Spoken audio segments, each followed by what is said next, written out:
오늘은 성탄을 앞두고 이제 누가복음 1, 2부를 나누게 되었습니다. 이제 천사 가브리엘이 마리아에게 예수님을 이제 가지게 될 것이라는 그런 수태고지를 지금 다루는 장인데, 우리가 오늘 함께 이 아침에 조금 주목해서 보고 싶은 포커스는 바로 32절입니다. 그가 큰 자가 되고 지극히 높으신 이의 아들이라 일컬어질 것이요 주 하나님께서 그 조상 다윗의 왕위를 그에게 주시리니. 예수 그리스도는 누구신가? 바로 다윗의 왕위를 잇는 왕이십니다. 그런데 다윗 왕가는 인간의 그 혈통으로 이어지죠. 다윗의 혈통으로. 근데 예수 그리스도의 특이한 점은 다윗의 족보에서 나오세요. 다윗의 아브라함과 다윗의 족보에서 나오시지만, 그렇지만 처녀의 몸을 입어서 동정녀 마리아를 통해서 이 땅에 오십니다. 그러니까 이분은 그 계보상으로는 다윗의 계보가 맞는데 인간의 힘에 의해서 출생한 왕이 아닙니다. 오늘 그 말씀 가브리엘이 마리아에게 그 고지를 해준 것처럼 성령의 능력으로 이 땅에 임하신 진정한 왕이시죠. 하나님의 아들이시요 진정한 왕이신 것입니다. 예수 그리스도는 그러니까 그 약속대로 다윗의 혈통으로 오신 왕이지만 그의 나라는 이제 완전히 그 인간의 그런 한계의 그런 갇힌 왕권을 완전히 뛰어넘는 완전히 새로운 왕권인 것입니다. 예수 그리스도는 왕 중에 왕이십니다. 근데 이 예수 그리스도가 왕으로 오셨다라는 거, 그리고 그분의 통치, 우리가 그분의 통치에 대해서 중요한 두 가지 요점을 발견하게 됩니다. 그분은 진정한 왕 중의 왕이신데 그분의 통치는 첫째로 결코 실패하지 않는다라는 것을 우리는 믿어야 합니다. 자, 왜냐하면 그 이스라엘의 그 역사를 보면은 하나님이 기름 부어 세우신 왕이 하나님 앞에 어떤 자세를 갖느냐에 따라서 그 대적들과 이방 민족들과 전쟁을 치르면 성패가 거기에 달려 있었습니다. 왕이 하나님 편에 서 있느냐, 하나님의 율법에 완전히 순종하느냐 아니냐에 따라서 이제 아주 적은 수로 수만의 대군을 그냥 손 하나 대지 않고도 이길 수 있고, 또 왕이 하나님이 기름 부어 세우신 왕이 하나님 앞에 순종하지 않고 우상을 섬기거나 이러면 아주 형편없이 무너지는 그런 수모를 당할 수밖에 없었습니다. 근데 그 이스라엘의 역대 왕 중에 가장 순종을 잘한 왕이 바로 다윗 왕이었는데, 다윗은 이제 예수 그리스도의 예표죠. 진정한 다윗은 예수 그리스도이십니다. 이제 오실 메시아를 예표하는 인물이 다윗인데, 그 다윗조차도 사실은 그 삶이 흠결이 없었는가? 그렇지는 않습니다. 밧세바를 범하고 또 그 하나님의 허락 없이 블레셋으로 망명도 가서 거기서 수모도 당하고 여러 가지 흠결이 있죠. 흠결이 있습니다. 그러니까 가장 흠결이 없었다라는 왕들조차도, 다윗이나 히스기야나 뭐 요시야나 이런 왕들조차도 사실은 그 흠결이 있습니다. 그래서 그들의 승리는 완전한 승리가 될 수 없고, 그들이 그 중에서도 가장 온전해 보이는 통치를 이루었던 왕들조차도 사실은 온전치 못하고 온전한 순종을 이루지 못했다라는 것이죠. 하나님의 그 완전하심의 기준으로 삼았을 때에. 근데 그래서 그 인간의 왕은 반드시 실패할 수밖에 없고 한계가 있는 거예요. 그렇지만 예수 그리스도는 이 땅에 오셔서 왕으로 기름 부음 받고 이 땅에 오셔서 아버지께 율법을 온전히 이루시는 온전한 순종을 이루셨습니다. 그래서 그 순종의 제사가 하나님께 아버지께 온전히 연락되셨기 때문에 완전한 순종을 이루신 유일한 왕. 그렇기 때문에 그의 통치는 실패하지 않는 것입니다.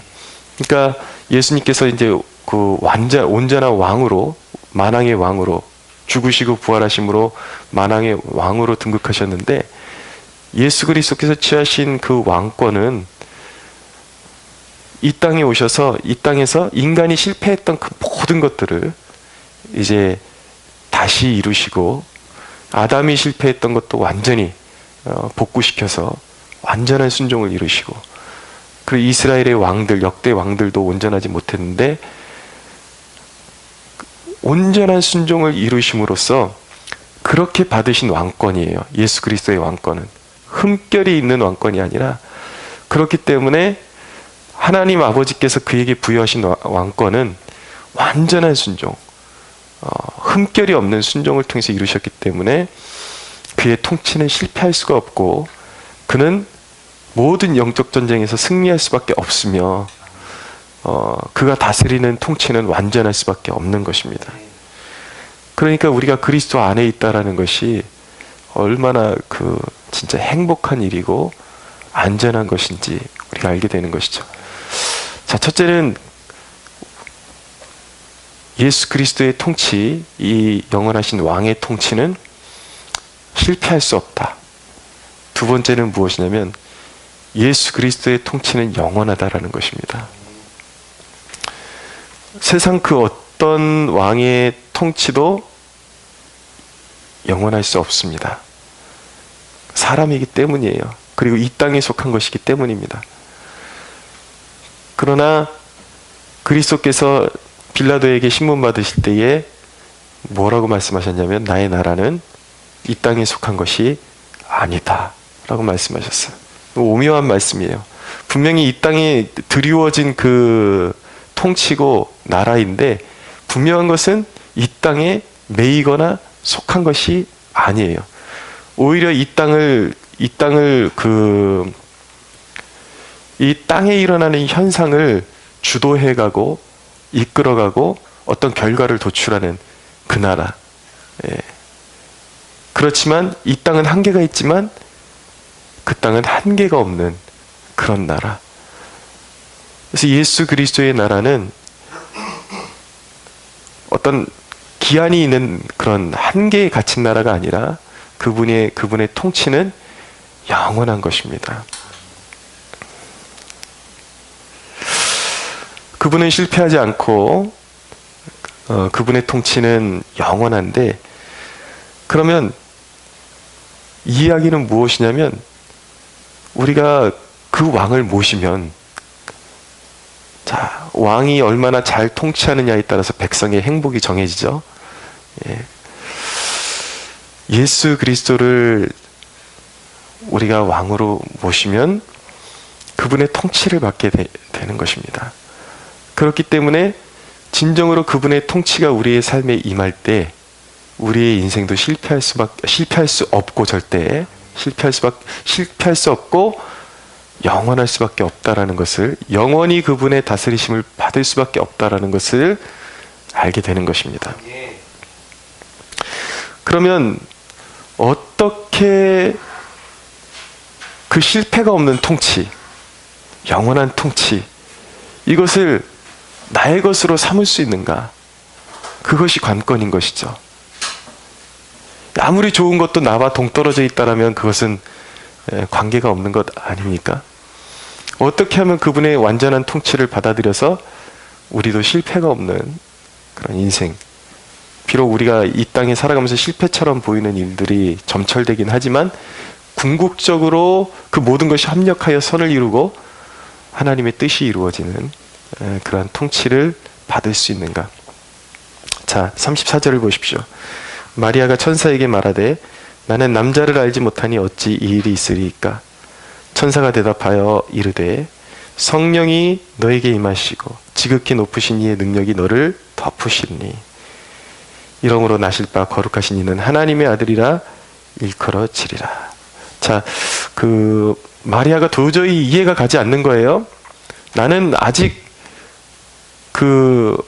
다윗의 후손인 요셉과 정혼은 했지만, 약혼은 했지만 아직 잠자리를 하지 않은 처녀인데 내가 어떻게 아들을 낳을 수가 있습니까? 그러니까 천사가 대답하기를 성령이 내게 임하시고 라는 거예요.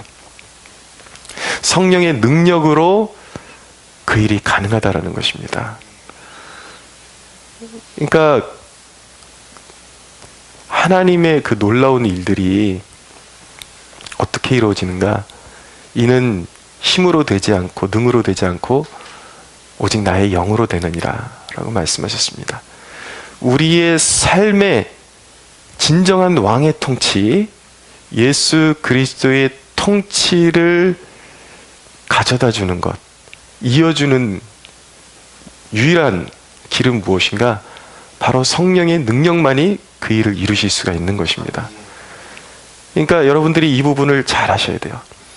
우리가 다시 태어나서 거듭나서 그 위로부터 하나님으로부터 다시 새롭게 태어나서 그리스도의 통치를 받을 수 있는 유일한 길은 인간의 노력이 아니에요. 이 부분을 잘 아셔야 돼요.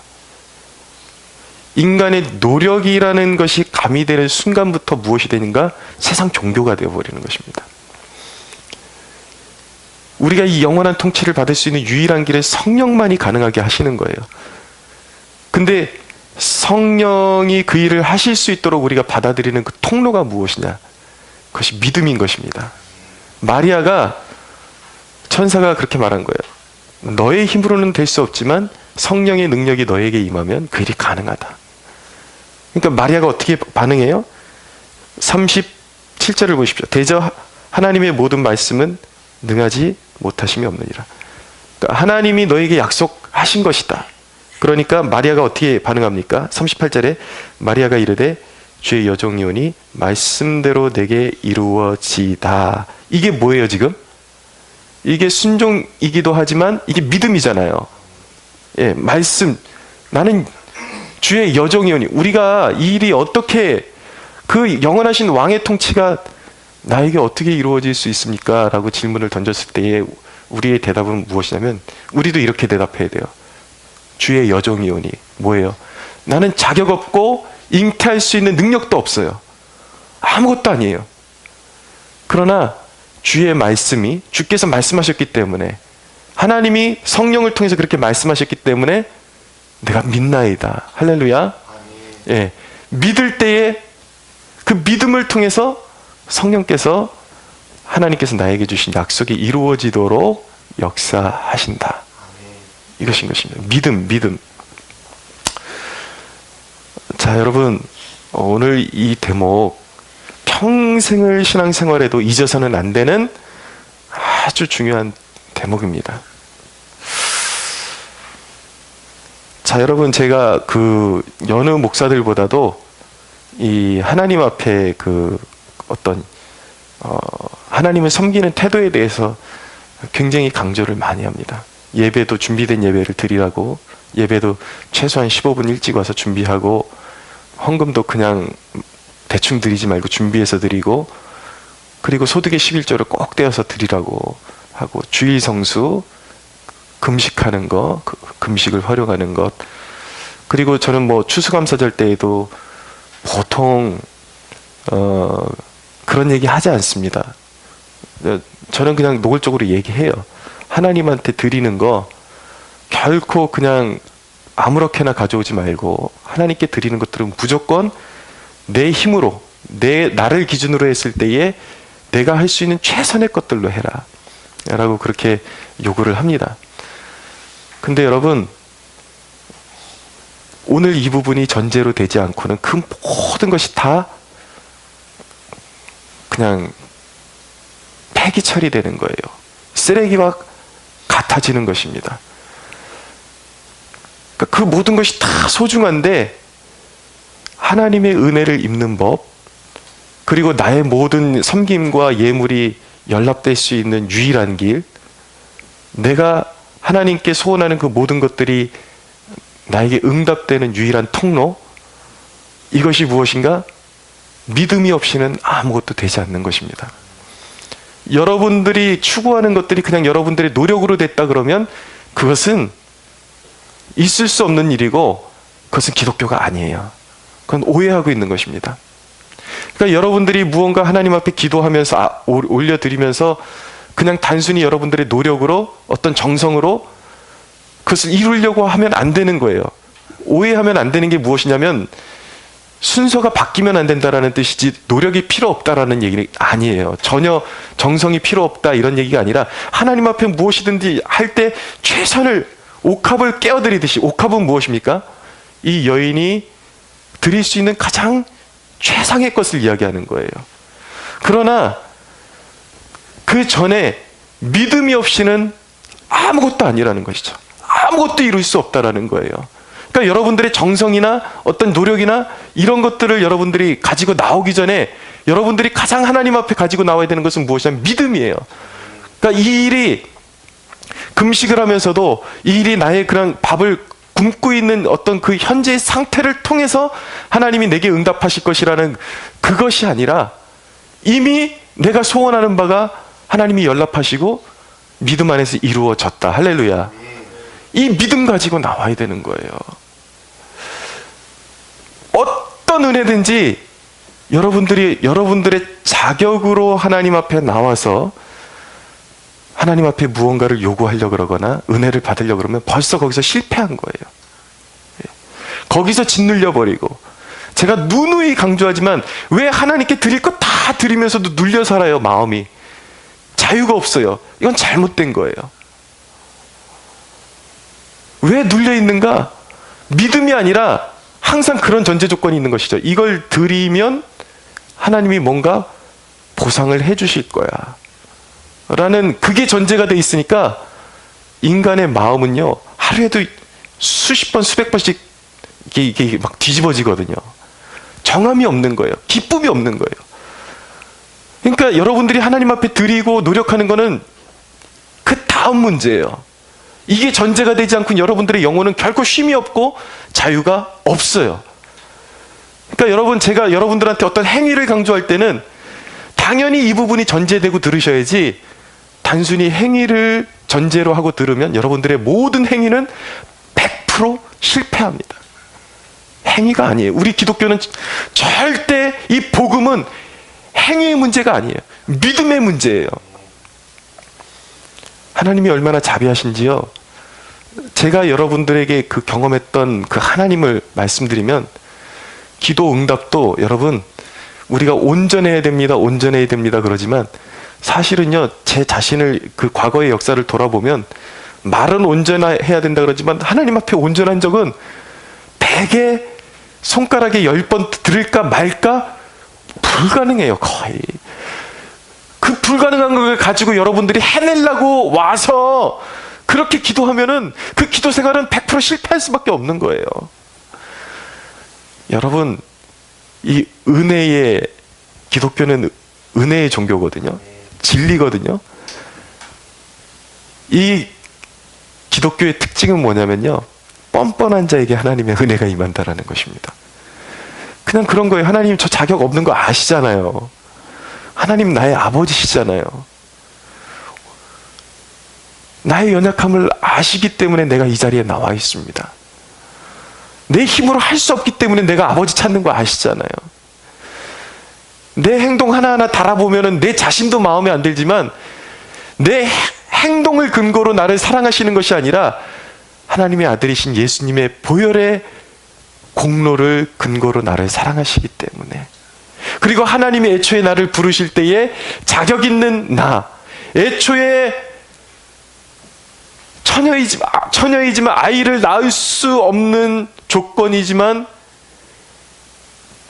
나의 조건을 통해서 나를 능하게 하신 분이 아니라 나의 무능함을 나의 믿음을 통해서 능하게 하신 그 하나님이시기 때문에 여전히 나는 하나님을 믿고 기도하는 것입니다.